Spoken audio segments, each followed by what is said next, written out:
global happenings today. We communicate, we analyze global news. Stay tuned.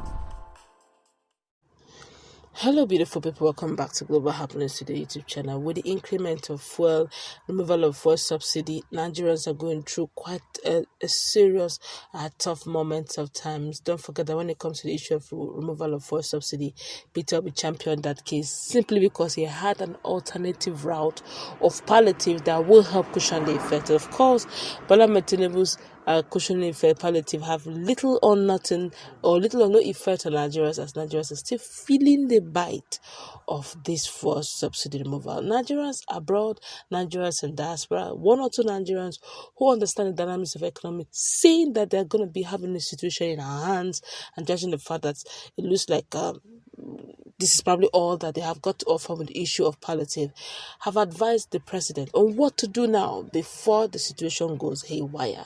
Well, before we go into the newspaper, kindly subscribe to our channel by clicking on the red subscribe button. Beside it, you see a bell notification icon. Please go ahead, click on it to get notified as soon as you update our channel on YouTube. Well, a former presidential aide have also decided to advise Bola Tinubu of some issues.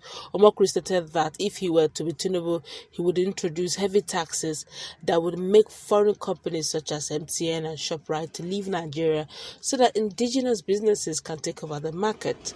He also noted that businesses belonging to the likes of former Anambra State Governor Peter Obi would move in will end up benefiting from such a move.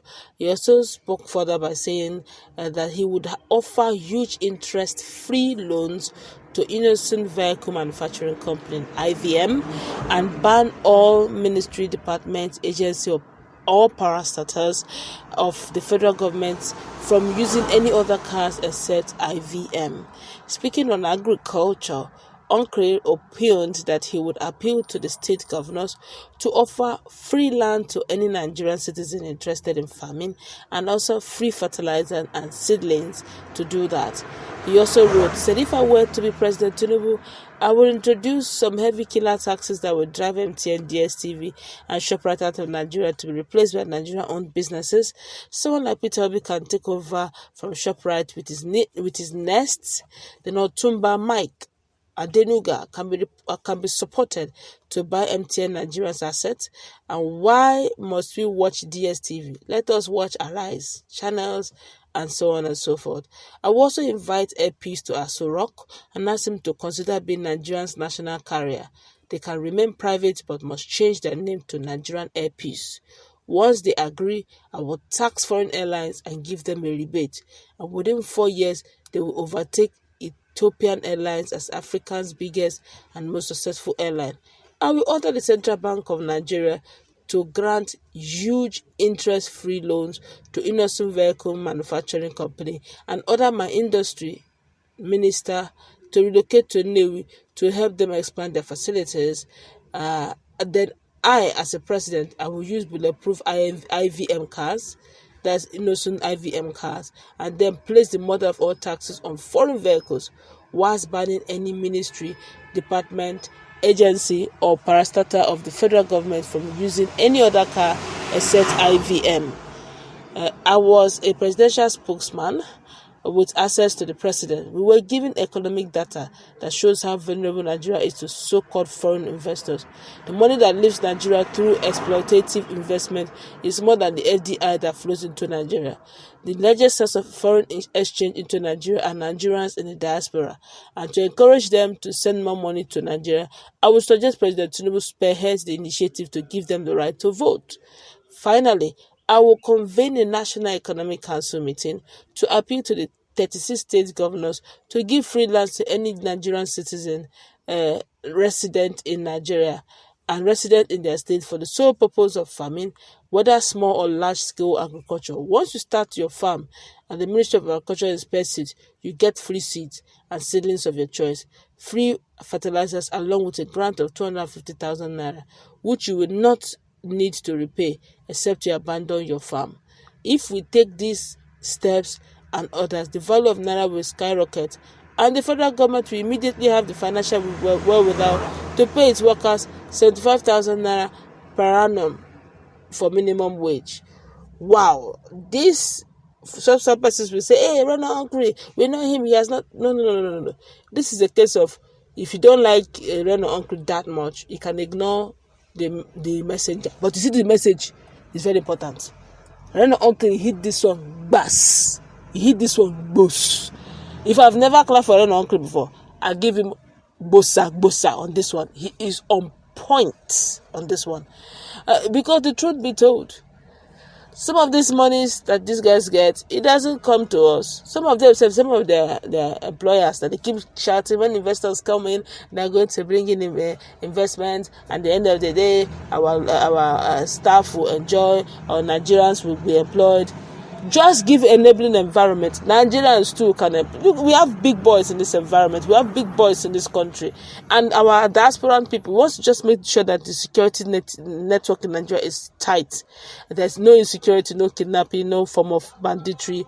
Even our diasporans, our Nigerians living in diaspora, Nigerians living abroad, can come back home and invest. They got the money. The problem is there is no security.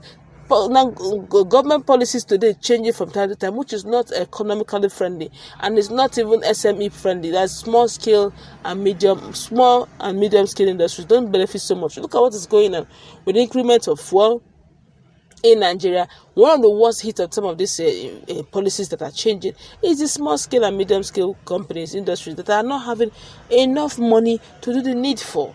So I believe, like you rightly say, give loan freeze. Whereby upcoming upcoming entrepreneurs who have the vision, who want to do, but they don't have money, capacity, give them free loans, but ensure also that those loans are adequately used for that purpose. Okay, not for private, because some Nigerians are wonderful set of people. Sometimes they can get those loans and used to go and buy one exotic car. These days, not to buy car, come and fuel it. That's where the cocoa is. But let's feel the pulse of Nigerians. This one here says, this is not politics. This man has personal grudge against Obi. Well, like he said, he deliberately pointed out Peter Obi. I don't know why though, but he actually passed a message. Just ignore the fact that he mentioned Peter Obi. There's a message he passed that is quite interesting. I think let's leave sentiment and all that. I think the presidency should look into it for the sake of Nigerians. Because look, if they consider that it's anarchy will reign, the level of hunger in the land, well, it's not something that I begin to say. Let's talk about it very soon. Well, the government should really look into it, because this issue that this uncremention is worth looking into. Leave the fact that it is uncle or is for PDP. If it makes sense, apply it. This one here says, Air Peace, Innocent, and Peter Obi are from Anambra. If such a state can produce great people, what is stopping the country from choosing someone from the state to lead the country? Let's leave this. Let's just look. Yes, Peter Obi's case is still in court. We are still looking into that. But right now, the hunger is shege. It's a shege hunger. And that person here says, must you mention Peter Obi in all your issues? And that person, if Tinubu does this, other countries will do the same to our own citizen businesses. But if Tinubu should make sure that monopoly of particular market is that monopoly of a particular market by foreign firms is broken, then it makes sense. Okay, that's another thing, because if you go about targeting foreign product, Nigerians have a lot of firms out there, and Nigeria may be the next target. Let's go wrap it up.